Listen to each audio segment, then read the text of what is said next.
سلام، امیدوارم که خوب باشید. به درخواست یکی از دوستان اومدیم محله پدونک شیراز رو ببینیم. یکی از محلهای فوق‌العاده قدیمیه که از زمان پهلوی یکی از محلهای شیراز به حساب می اومده و یه قبرستون قدیمی هم از زمان ساسانیان بوده که میگن حالا تخریب شده، ولی من حالا پرسجو میکنم ببینم آیا هنوز بخشی از اون هست یا نه. این منطقه قدیمی پدونکه که بافت قدیم به حساب میاد و یه حمام و یه دونه مسجد هم از زمان قدیم بوده. حالا بخشای دیگه ای هم هست که من سعی میکنم اون بخشای پدونک هم بهتون نشون بدم.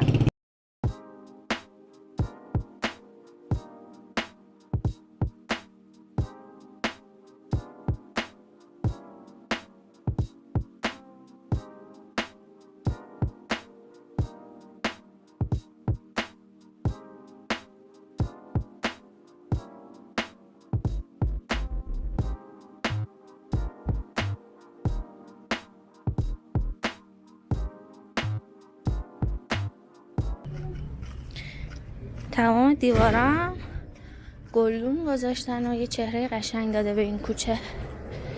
این مسجد پدونک هست. تأسیسش هم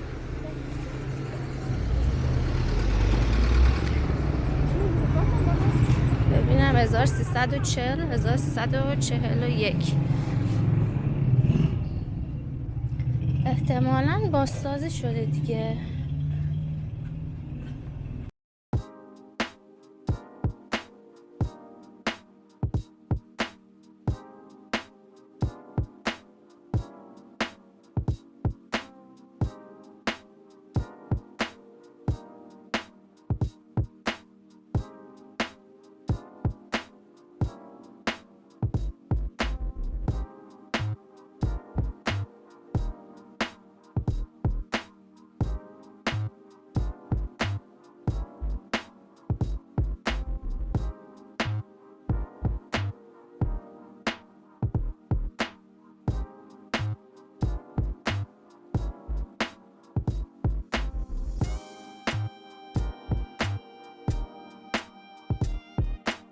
هم گرمابه پدونک، حالا نمیدونم همچنان پابرجاست یا فقط اسمش هست.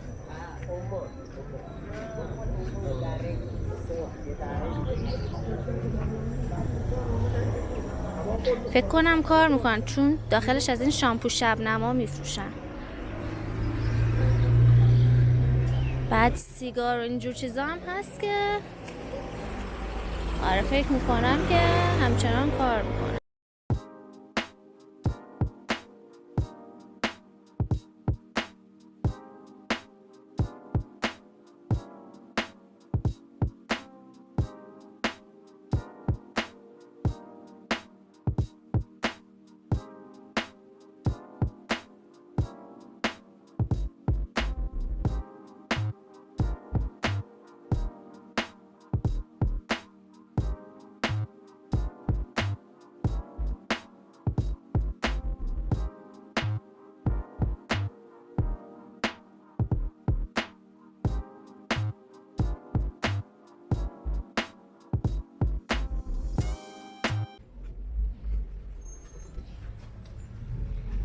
آقا ما اومدیم داخل حموم.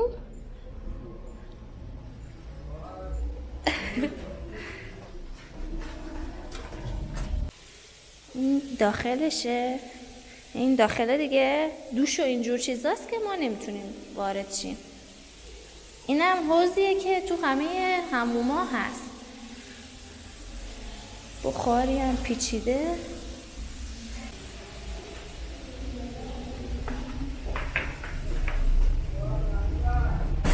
لطف کردن اجازه دادن و تونستیم یه دونه ویدیو بگیریم از اینجا. خیلی بله ممنونم، مرسی.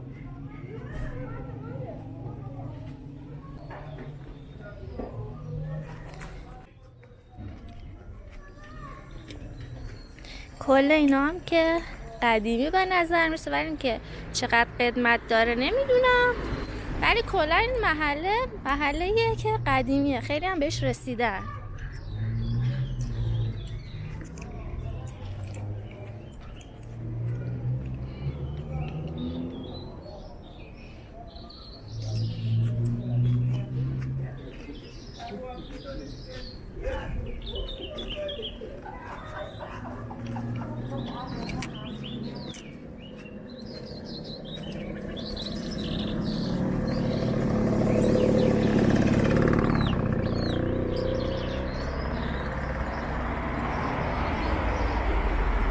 تمام تابلو مغازه ها رو هم مثل هم زدن که دیگه قشنگ اینجا شیک و پیک بشه. گیم کلاب و کافی نت.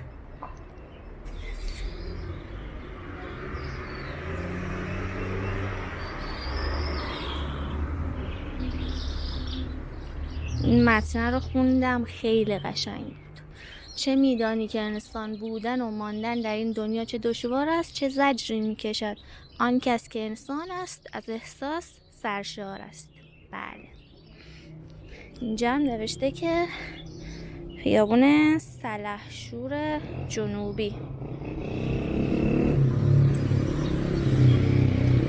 خیاطیه و خیلی جالبه. بالای جان جانا مردم این داره میان. خب تابلو و سینه دیوارو آره، می‌بینی، آره، سینه آره. دیوار قشنگ. یه کوچه ایجوده، یه تاقه قدیمی رو ایور از ماشین، یه تاقه قدیمیه مال ازشون 60-70 سال. عزیزی دلم، آرون مال شما 60-70 سال پیشه. درست. شاید بیشترم، 100 سالم شاید بیشتر، چون من که بچه بودم این تاقه بوده. حالا هم تو بریم از تاقه قدیمی اینا حیقده بخی برای حالا کارت، برای هرچی برو اونجا. دست شما در نکنه، خیلی لطف کرد. دیوارو یه کوچونه برو نه یه انجامت که برید تاقو پیدا. دست شما پایه همون زند بود.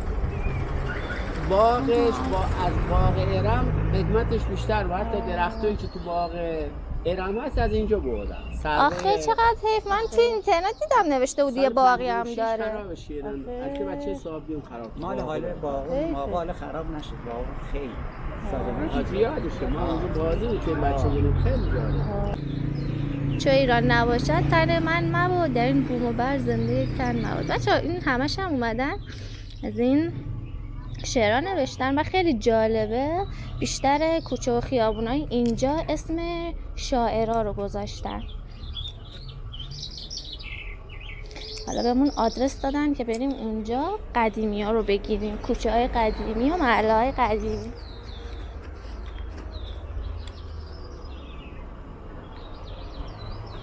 این هموم از سال 51 درسته، ولی هموم قدیمیش مثل هموم وکیل قشنگ خزینه داشت، بینه داشت، شاید سرش گمری تو سقفش از این نقش جنگ حساب رستم و سهراب و دیو و دیو اینا همه چیز خیلی قشنگ آهک کشیده بودن، بعد روش نقاشی کرده. چقدر حیف نیست دیگه، نه؟ خرابش که مسجد درست جاش درست کردن. آها، پس اینا تقریبا جدیدن. مسجد هم مال سال 60. آها. آخه من اینم روش نوشته بود 41. بعد نه خب بنای اولیش بغل هموم زده بودن، یعنی هموم و مسجد با هم بود. درسته. طبق شیروانی بود. سال 61 خرابش کردن، با هموم صافش کردن، هموم هم دادن جز مسجد. آها درسته. یعنی این محله الان باید یه خونگردی مثلا کدونک معروف بود به خاطر خونه‌های وحشی که اطرافش سر می‌شد. درسته. یا شما تو کتاب آثار عجم برو مال فرصت دوله شیرازی 500 یا 600 سال پیش از کدونک که رد میشه از باغش میگه، از حساب ریحانه وحشی که تو باغ سبز شده میگه.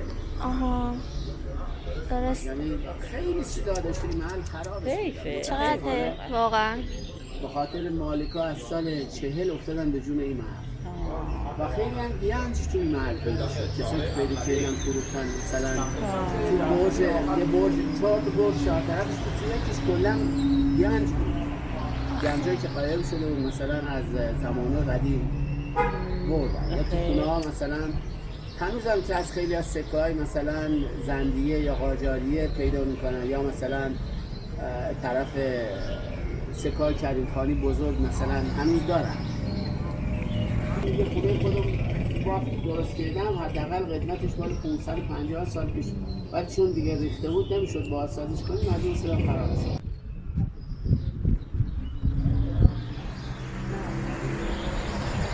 این چون کارشون نجاری است، این بالا از شعر درخت و اینجور چیزا، نهال و اینجور چیزا استفاده کردن. اینم عطاریه.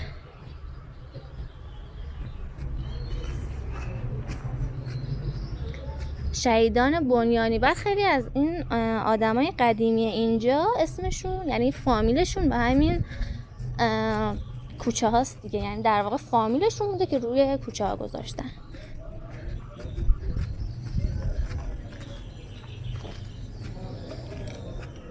این هم حمامی که اومدیم گفتن سال 51 مثل ساخته شده، که اون زمان ها خود خونه ها حمام نداشته.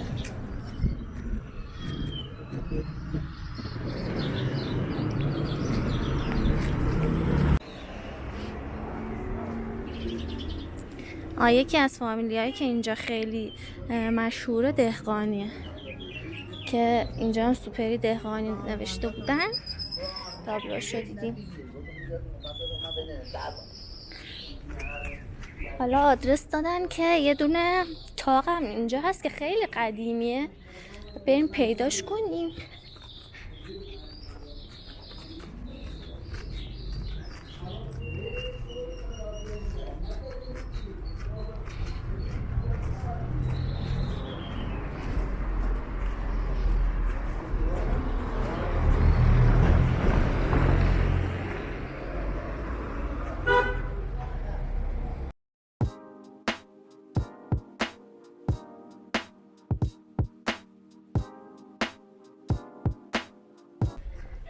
آها اینم این تاقه.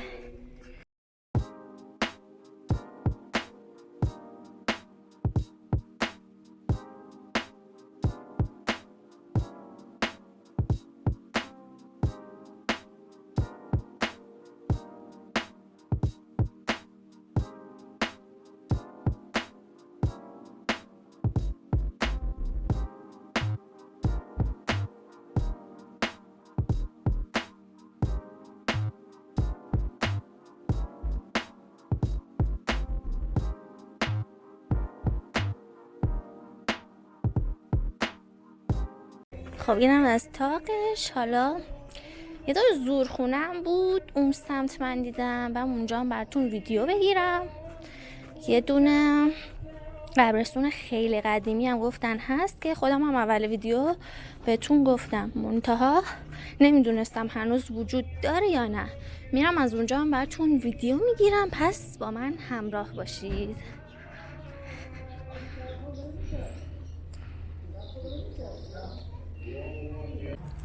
خب اینم زورخونه‌ای که بهتون گفتم، منتها من فکرم قدیمیه.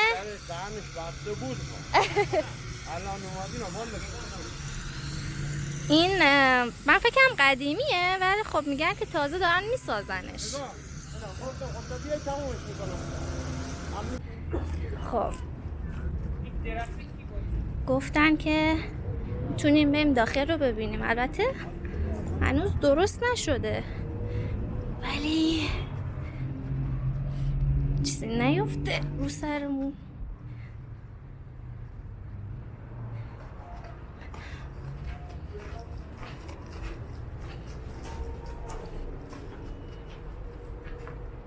خب اینه بالاش خیلی خوشگله، بالاش درست شده ولی جای دیگهش هنوز درست نشده. این زورخونم توی پارک ارغوان محله پدونک. همین پارک هم اسمش پدونک بوده، پارک پدونک بوده، ولی خب الان به پارک ارغوان میشناسنش. حالا یه قبرستون قدیمی هم این سمت میریم، اونجا رو هم با هم میبینیم. خب شاید باورتون نشه ولی این زمین خالی که میبینید یه زمانی قبرستون 1500 ساله بوده که یه چند تا دونه قبر من اینجا میبینم و دیگه چیز دیگه ای نیست. ببینید مثلا این قبرم خیلی قدیمیه. بعد این قبرستونه 1500 سال قدمت داره و چسبیده به این پارک پودونک یا همون پارک ارغوان که ما الان اومدیم و زورخونه داشتن میساختن. و میبینید که هیچ خبری از اون قبرستون قدیمی نیست، فقط چند تا دونه قبره. بعد فکر کنم اینم چی میگن، قصال خونه میگن، مرده شورخونه میگن، فکر کنم باشه این. و این که میگفتن که تو این قبرستونه خیلی چیزای قدیمی مربوط به دوره ساسانی و اشکانی و اینا پیدا کردن، ولی خب دیگه آثاری از این سنگای قدیمی و گرون قیمت نیست متاسفانه.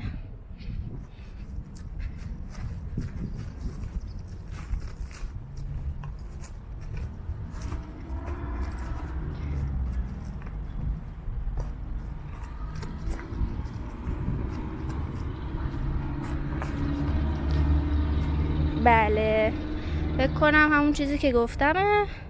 و واقعا چقدر حیف که این چیزای قدیمی اینجوری باید اینقدر کثیف باشه و مردم بیان آشغالدونیش کنن. قشنگ مشخصه دیگه این سنگ مرده شورخونه است.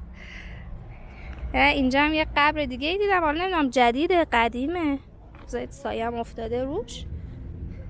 البته فکر کنم اینا جدیدتره ها، چون که سیمانی شده. بله ناراحت کننده است این قسمت واقعا.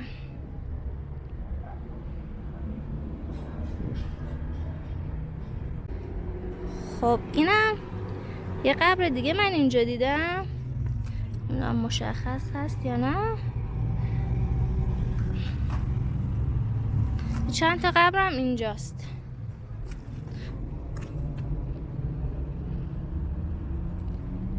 خلاصه که سکه و سنگ‌های قدیمی دوره ساسانیان و حالا میگفتن که اشکانیان هم هست داخل این محله که الان اومدیم پودونک و همین قبرستون پیدا شده. خب اینجا هم باز محله پودونکه ولی الان شده بولوار جانبازان. بعد این سمتون هم که قبرستون بود اومدیم. حالا بریم یک کوچولو هم اینجا رو هم ببینیم. البته دیگه محله قدیمی نیست، اینجا دیگه کاملا نوساز شده و یه انتظار محله قدیمی رو نداشته باشید. یه مدرسه هم اون سمت هست که یکی دو نفر گفتن قدیمیه، یکی دو نفر گفتن نه قدیمی نیست و اینا، که خلاصه نشد از مدرسه قدیمی ویدیو بگیرم.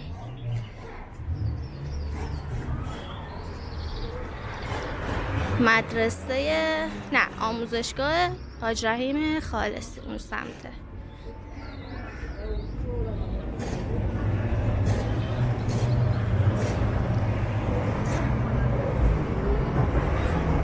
از این نونای محلی.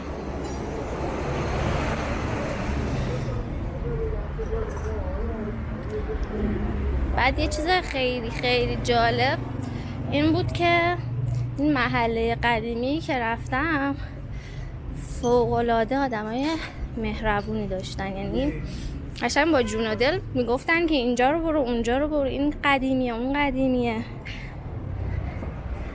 و وجود همچین آدمایی واقعا غنیمته. اصلا توی زندگی باید همچین آدمایی وجود داشته باشن.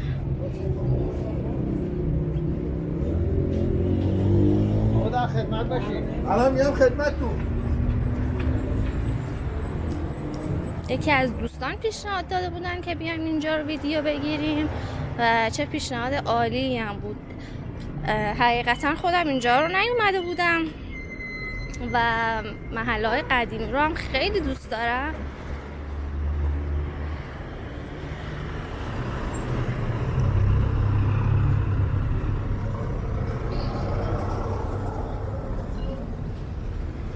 اون سمت خیابون نوشته که خیابون محب غربی اگر اشتباه نگمش. آره محب غربی اون سمت بود، اینم محب شرقیه.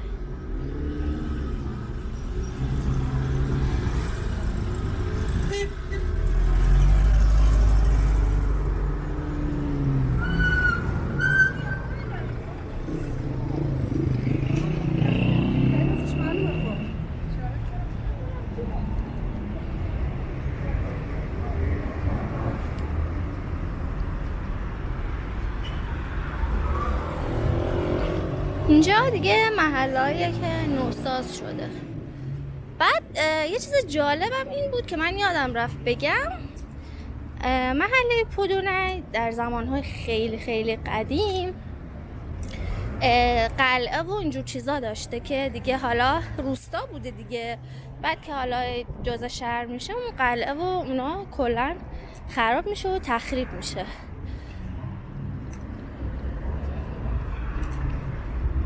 و اون زمان اینجا چون خیلی سرسبز بوده یه محل گردشگری بوده دیگه، حتی توی نقشه ایران هم مثل این که محله پدونک هست.